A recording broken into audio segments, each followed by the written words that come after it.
بسم اللہ الرحمن الرحیم۔ اس سے پہلے ڈاکٹر اسرار احمد کے جو شرکی عقیدے ہیں اس کی وضاحت کی جا چکی ہے۔ وحدت الوجود کے یہ قائل ہیں اور صوفیہ کے جتنے یہ مشرکانہ عقائد ہیں ان صوفیہ کا دفاع کرتے ہیں۔ اور اب ان کا ایک اور شرک جو سامنے آیا ہے، ایک شرک کی حمایت اور بلکہ الزام گزشتہ قوموں کے اندر جو کہتے ہیں سجدہ تعظیمی بالکل جائز تھا، یہ بالکل بری بات انہوں نے کہی ہے۔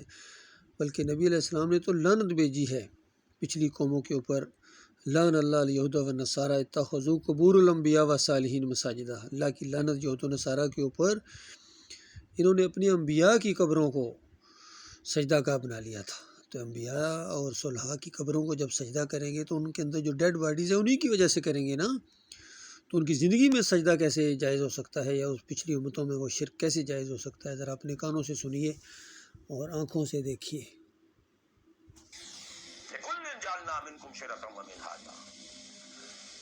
اب آپ یہ کہیں کہ صاحب ان کے ہاں تو شراب حرام نہیں تھی، ہمارے ہاں حرام نہیں۔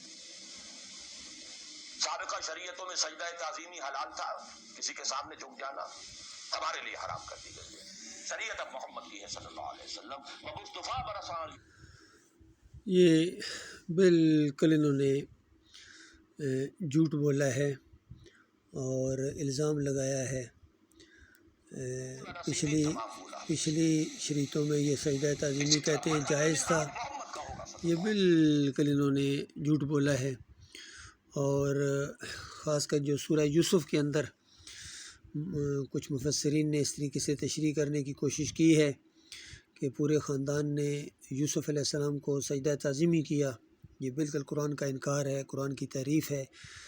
وہاں بڑی سادہ سی عام فہم بات ہے کہ جب یوسف علیہ السلام نے خواب دیکھا اور اپنے باپ یعقوب علیہ السلام کو بتایا، اور یعقوب علیہ السلام نے 6 نمبر آیت کے اندر اس کی بالکل تعویل اور اس کی جو تشریح تھی اور جو اس کی تعبیر تھی گویا بتا دی، اور وہ تعبیر حرف بہ حرف سچی ثابت ہوئی، اور پورا خاندان شکر گزاری کے طور پر اللہ کے سامنے سجدہ ریز ہو گیا۔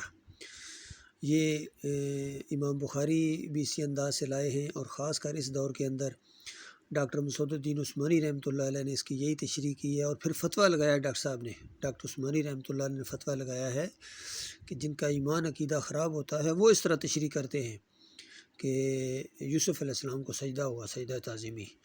اور یہاں ڈاکٹر اسرار تو پورا ایک سسٹم بتا رہے ہیں کہ پچھلی امتوں میں یہ سب جائز ہوتا تھا، یہ سجدے کیا کرتے تھے۔ یہ بہت بڑا شرک ہے ان کا، بہت بڑی عقیدے کی خرابی ہے ان کی۔ اللہ تعالیٰ ان کے اس شرک سے انسانوں کو نجات دے۔ اور بڑا افسوس ہے، اب ان کے کتنے شاگرد ہیں وہ سارے انہی کی تعریف کرتے ہیں، چاہے یہ کوئی علی بھائی ہیں، کوئی اور اس طرح کے لوگ ہیں، تاکہ علی انجینئر بھی ان کو رحمۃ اللہ علیہ اور پتہ نہیں کیا کیا القاب دیتے ہیں، اور بڑے متاثر ہیں ان سے۔ حالانکہ یہ شرک کے دائی گزرے ہیں، اچھی باتیں بھی انہوں نے کی ہے، لیکن مٹھائی لائے ہیں، زہر ملا کے لائے ہیں، یہ ہے معاملہ ان کا۔